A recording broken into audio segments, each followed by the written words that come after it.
Bonjour à tous, bienvenue au Brésil. Donc aujourd'hui, vous êtes avec Terra Gaia Brasil. Je suis Iva et Nina qui est avec moi. On va vous présenter un petit peu le Brésil et une région en particulier. Donc avant de commencer, on va vous présenter un petit peu l'agence de Terra Gaia Brasil. Donc moi, je suis actuellement dans le nord-est du Brésil, à Comboco, qui est à côté de Fortaleza. Je travaille chez Terra Gaia Brasil depuis 12 ans et nos bureaux sont à Rio de Janeiro. Donc là, vous voyez l'ensemble de l'équipe. Donc vous avez Alice, qui est la gérante de l'agence. Vous avez Fabiana, qui est brésilienne et qui est notre comptable et qui s'occupe de toute la partie administrative. Ensuite, vous avez Tiana, Luana et Bruno, qui sont les commerciaux de l'agence de Terra Gaia Brasil et qui sont aussi localisés à Rio. Nous avons aussi Louisa et Ryan qui sont freelance. Louisa, elle est à Paraty, qui est à 4h30 de Rio. Et Ryan est à Jacarepaguá, qui est à peu près à 1 heure du centre de Rio. Voilà. Ensuite, vous avez quelques personnes aussi qui travaillent depuis la France. Vous avez Anne-Sophie qui a habité à Fortaleza et qui maintenant travaille depuis la France comme commerciale. Et Samuel qui est l'ancien gérant de Terra Brasil et qui travaille depuis l'Espagne. Voilà, comme commercial et chargé de communication auprès des agences B2B. Et Nina, qui est avec moi, je vais la laisser se présenter. Moi, je suis Nina, j'ai rejoint Terra Brasil en mars pour faire mon stage de fin de master en tourisme. Et donc, j'ai travaillé sur la production dans le Nord-Est précisément et sur plein d'autres projets également. Donc, je vais faire la présentation avec Iva aujourd'hui. Voilà, alors... Comme vous le savez, le Brésil est un pays très, très vaste, très, très grand. Donc, c'est vrai que c'est difficile de faire une présentation détaillée de tout le Brésil. Donc, aujourd'hui, on va se focaliser sur une partie du Brésil qui est le nord-est et plus particulièrement ce qu'on appelle la route des émotions. La route des émotions, donc, elle va sur 3 États du Brésil, qui est le Maranhão, le Piauí et le Ceará. Donc, cette route des émotions, elle commence de São Luís et termine à Fortaleza et elle peut être faite de 2 manières dans les 2 sens. On peut très bien commencer de Fortaleza et aller jusqu'à São Luís. Pour la question de ces 2 villes d'entrée, on a Air France qui depuis 2018 a mis en place des vols directs Paris-Fortaleza, donc ce qui a permis aussi au développement et au succès, on va dire, de cette route des émotions aussi. Et on a vu qu'au fil des années, c'est une destination qui était très prisée, très recherchée. Donc pourquoi elle a ce succès, cette route des émotions. Donc, c'est pour des personnes qui aiment la nature, l'aventure, le côté sauvage. Et c'est vrai qu'il y a une diversité en termes de paysages qui est assez importante. Donc, vous avez des grands noms de la route des émotions qui sont, par exemple, les Lençóis Maranhenses. Les Lençóis Maranhenses, c'est un désert de sable qui est entouré de lagunes. Vous avez une saisonnalité pour les Lençóis Maranhenses. Vous avez une période, parce que la saison des pluies, où vous avez les lagunes qui se remplissent. Et donc, de juin jusqu'à, on va dire, fin octobre, c'est le moment où, justement, les lagunes sont pleines et c'est une des meilleures époques pour venir, justement, découvrir les Lençóis. Les Lençóis se trouvent à 4h30 de route de la ville de São Luís. Donc, la ville de São Luís, c'est celle qu'on a vue au début sur la carte. Donc, il y a un petit peu de logistique avant d'arriver jusqu'aux Lençóis. Vous avez 2 portes d'entrée. Une fois que vous êtes arrivé à São Luís, vous pouvez très bien dormir à Athis ou vous pouvez dormir à Barreirinhas. Qu'est-ce que vous pouvez faire dans les Lençóis? Vous avez toute la visite des Lençóis, vous pouvez faire à la journée, mais vous pouvez aussi faire un trek. Donc ça, c'est possible de faire un trek de 3 jours, 2 nuits ou de 4 jours, 3 nuits. Et je vous propose donc d'avoir un petit aperçu des Lençóis avec une vidéo.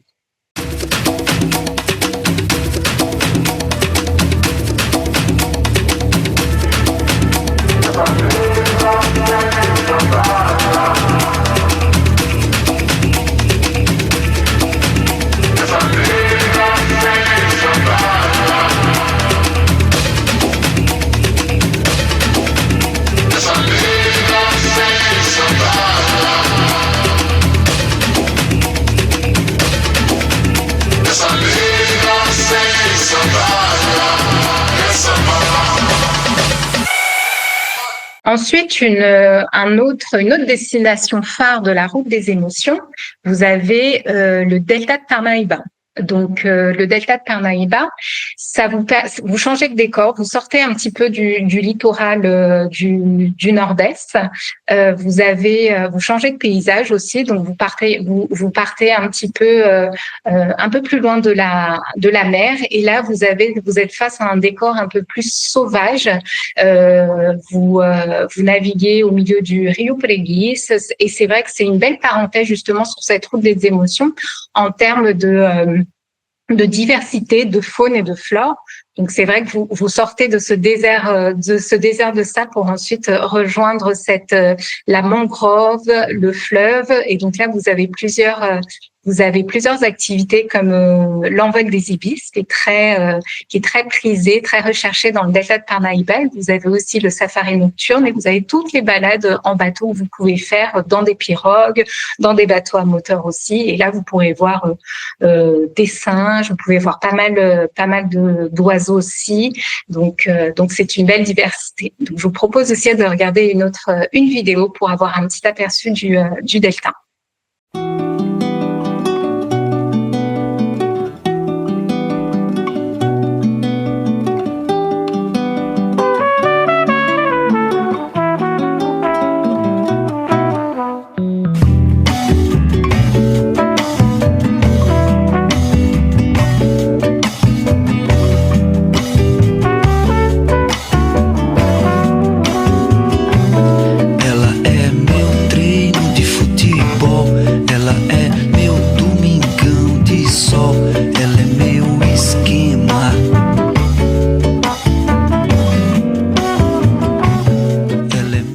Alors, une fois que vous avez fait le parc des Lençóis, que vous avez fait le delta, il faut savoir qu'entre le delta et la prochaine destination qui est Jericoacoara, vous avez d'autres étapes que vous pouvez faire en bord de plage, par exemple Barra Grande. Donc, pour un petit peu couper ces étapes, il est possible d'avoir des coupures et avoir des destinations entre les deux. Donc, une autre destination très connue et très prisée et qui fait le succès de la route des émotions, c'est la destination de Jericoacoara. Alors, Jericoacoara, c'est un ancien village de pêcheurs, donc qui a été construit sur les dunes de sable. Et c'est vrai que maintenant, c'est une destination qui est très recherchée par les kitesurfistes, les windsurfers aussi. C'est une destination assez prisée qui, à notre sens, a été victime de son succès, parce que c'est vrai que notamment pendant la haute saison. La haute saison, donc ça commence fin juin, qui termine à peu près au mois de décembre. C'est assez animé. Donc pour des voyageurs qui recherchent un peu de calme, c'est vrai que ce serait pas la destination la plus adéquate. Mais pour des personnes qui aiment un petit peu les endroits un peu plus festifs, Jericoacoara est la destination idéale. Donc là, vous avez toutes les activités telles que les excursions de buggy. Vous avez aussi des lagunes. Vous avez la Lagoa Azul, Lagoa de Paraíso, qui sont les lagunes les plus connues du village. Ensuite, vous avez une possibilité de faire des petites balades, des marches, notamment à la Pedra Furada, qui est un des spots très connus de Jeri. Et pour les personnes qui souhaitent pratiquer du kite, ça reste une destination très prisée. De façon générale, la route des émotions, c'est une destination qui est très recherchée par des kitesurfistes aussi. Donc, comme je vous le disais aussi au niveau de la saisonnalité, donc à partir du mois de fin juin jusqu'à décembre, on est sur la haute saison. On peut définir deux hautes saisons. On va dire qu'il y a la haute saison du tourisme de loisirs qui est surtout juillet-août et ensuite on a la haute saison des kitesurfers qui commence mi-août et qui va à peu près jusqu'au mois d'octobre, et ensuite jusqu'en décembre on a aussi des grandes vacances au Brésil. Donc c'est vrai que ça se mélange aussi avec du tourisme local. Alors voilà pour la route des émotions. Ensuite, quand vous terminez à Jeri, de Jeri, généralement, la majorité des voyageurs retournent jusqu'à Fortaleza pour prendre leur vol international. Donc, comme je le disais au début de la présentation, on a c'est une ville qui est très bien desservie par Air France de par les vols directs. Vous avez aussi la TAP qui propose des vols jusqu'à Fortaleza. De Géry jusqu'à Fortaleza, jusqu'à l'aéroport de Fortaleza, il faut compter à peu près 4h30 de route. Comme entre le Delta et Géry, vous avez d'autres destinations entre Géry et Fortaleza où vous pouvez faire des coupures. Vous avez Icaraízinho, qui est connu comme Icaraí Diamontado, vous avez Guajiru, vous avez Moicas, dont on va vous parler un petit peu plus après. Vous avez Kombuko, qui est aussi une bonne alternative là où on est avec Nina. Vous êtes à peu près à 40 minutes de Fortaleza et c'est vrai que c'est une belle pause aussi pour, avant de repartir, prendre le vol international. Donc, en résumé, sur cette route des émotions, donc vous pouvez la faire à peu près au minimum, on va dire 8 jours pour profiter un maximum. Comme je le disais au début, on peut commencer par San Luis ou par Fortaleza. Il n'y a pas de début ou de fin idéal. En fait, ça va surtout dépendre du reste du voyage de vos clients, savoir si logistiquement, qu'est-ce qui est le plus facile de commencer sur San Luis ou Fortaleza. Après, je sais qu'il y a des voyageurs qui aiment bien terminer par le parc des Lençóis pour avoir le côté waouh à la fin de la route des émotions, mais de le faire dans l'autre sens aussi, ça fonctionne très bien. Comme je le disais aussi, la route des émotions, victime de son succès, surtout en haute saison, c'est une destination qui est chargée. Il y a beaucoup de monde. Donc, on a travaillé ces 6 derniers mois avec Nina sur une alternative de la route des émotions pour un petit peu diversifier, pour un petit peu sortir du littoral, mais tout en gardant les destinations phares de la route des émotions. Donc, je vais laisser Nina vous présenter notre nouveau circuit qui est la route secrète des émotions. Donc, pour introduire cette route secrète des émotions, donc elle se situe exactement, on va dire, au même endroit, sur le même circuit que la route des émotions, on va dire, plus classique. Donc, vous la présentez dans le même sens que celui dont on vous a présenté Iva. On arrive donc à São Luís. On part ensuite sur le parc des Lençóis Maranhenses avec du coup les lagunes, les dunes de sable, la marche, les balades à cheval comme on en a envie. Et puis on continue comme la route plus classique entre guillemets des émotions vers le delta de Parnaíba. Voilà. Ensuite, cette route secrète des émotions va prendre un autre chemin par rapport à celle qu'on avait l'habitude de proposer. Elle va aller vers le village de Curimais, qui est un petit village de pêcheurs très bien préservé, posé vraiment entre les dunes, avec de très belles plages désertes, tranquillité. On va pouvoir manger des fruits de mer pêchés le jour même, profiter de la tranquillité. C'est vraiment voilà l'ambiance très très calme de cette plage. À Curimais, on va aussi avoir un hébergement une expérience d'hébergement assez unique, qui est la Chácara de Curimais, que vous pouvez voir du coup sur les photos, où on va avoir en fait l'expérience de dormir dans une ancienne maison de pêcheurs, donc qui a été, on va dire, aménagée pour accueillir des voyageurs. Mais c'est vraiment une expérience à part. Ici, c'est pas du confort, c'est vraiment l'expérience de vivre dans une maison typique de la région. Voilà. Sur cette route secrète des émotions, une fois qu'on a pris cette pause de tranquillité à Curimais, on va prendre cette fois une autre pause. On va partir plus vers l'intérieur des terres, dans la Serra de Ibiapaba, qui se trouve toujours dans le Ceará, mais qui est un environnement totalement différent que celui du littoral. Et donc là, on va avoir des paysages plus de montagneux, entre guillemets. C'est une vallée, en fait, donc c'est très vert. On y trouve des cascades, des grottes. On peut y faire de très belles randonnées pour des voyageurs qui aiment ce genre d'expérience. C'est vraiment une escapade nature, on va dire, une pause du littoral pour changer un petit peu d'air, pour voir une variété de paysages encore plus grande que celle qu'on avait sur la route des émotions classiques. Voilà. Et donc, dans cette Serra de Igapá, on va avoir des hébergements sur 3 points, Ubajara, Viçosa ou Tianguá. Donc on va avoir des possibilités d'hébergement assez sympas également, avec des petits chalets comme vous pouvez voir en haut à droite. Voilà.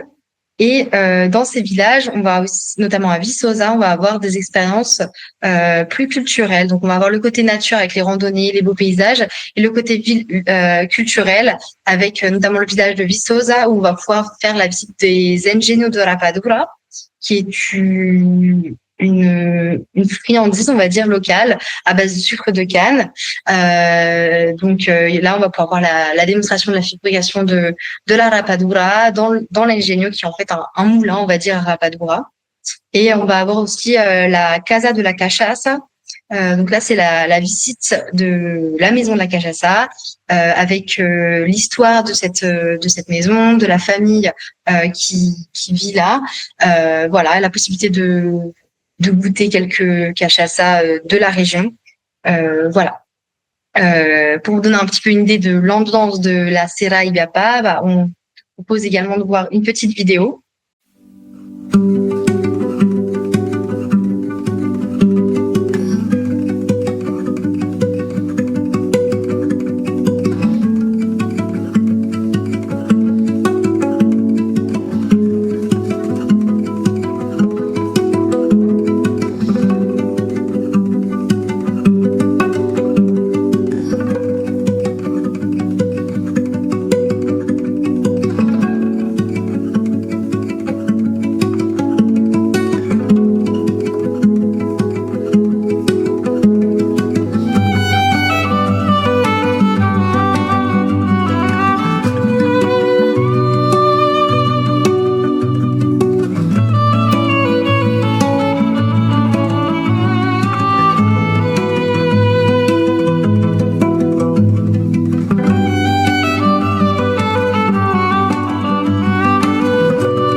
Une fois qu'on a eu cette ambiance un peu plus montagneuse, cette petite pause nature, la route secrète des émotions va reprendre la route vers le littoral et retrouver le village de Moitas, juste ici, qui se trouve juste à côté de Icaraizinho, voilà, qui est un village de pêcheurs avec une autre ambiance par rapport à celle de Purimais, mais qui est également plutôt bien préservé.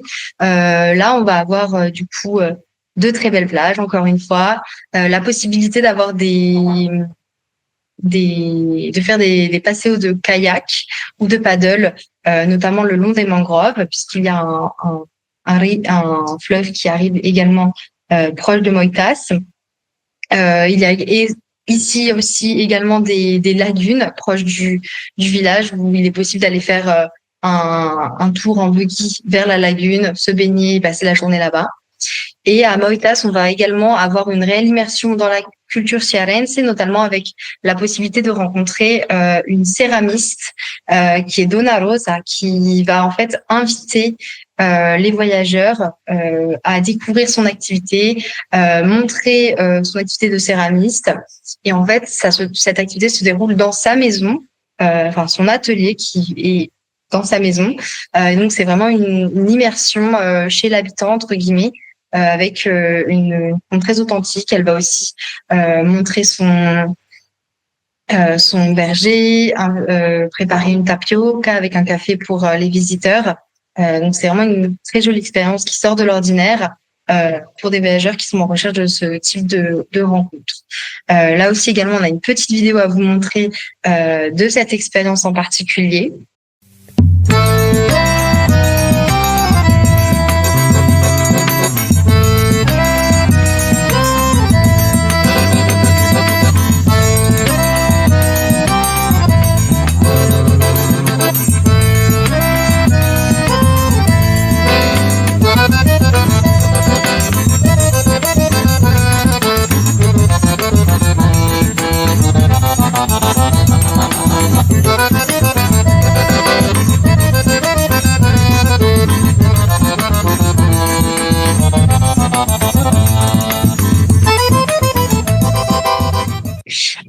Et une fois qu'on a fait cette rencontre et qu'on s'est immergé de la culture cearense à Moitas, on va encore une fois pouvoir retourner vers Fortaleza, Convco ou nos destinations avant de repartir sur le vol en France.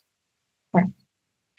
Donc en fait, si on reprend un petit peu ces deux circuits du Nord-Est, l'objectif de cette route secrète des émotions, c'est justement d'élargir la proposition et de pouvoir proposer à des voyageurs qui cherchent un peu plus de diversité, un peu plus d'immersion et d'expérience locale et surtout peut-être un peu plus de calme. Donc c'est vrai que la route secrète permet ces expériences et cette découverte. Donc, faut vraiment pas hésiter à proposer les deux, pourquoi pas, en fonction un petit peu du profil de votre voyageur, peut-être partir sur Moitas au lieu d'aller sur Géry, ou au final, en termes d'expérience, il ne manquera rien, il aura toujours la découverte du Nord-Est, la découverte du Ceará, mais il aura un plus qui sera justement les rencontres, les expériences et la diversité des paysages. Ensuite, pour revenir à ce que disait Nina sur la serre de Ibiapaba, Ibiapaba, pardon, qui est plus connue comme la Serra de Ubajara d'ailleurs. Ça nous permet aussi de voir d'autres paysages qui sont au Brésil. Vous avez beaucoup de chapada, beaucoup de serres, et c'est vrai que sur cette route des émotions, ça permet aux voyageurs de faire une pause, de voir un paysage de cascade, pour les amateurs de marche, un petit peu de randonnée. C'est une belle proposition. Donc c'est important, je pense, de garder en tête justement ces deux options de route et cette alternative justement de cette route secrète des émotions qui répondra à des attentes de certains de vos voyageurs. Donc, si vous avez des questions par rapport au Nord-Est, vous pouvez nous contacter. Surtout, n'hésitez pas. On est sur place. On est à la fin de la route des émotions et de la route secrète des émotions à Convco. Donc, on reste disponible pour vous aider, vous accompagner justement pour la découverte de la route des émotions et de la route secrète des émotions.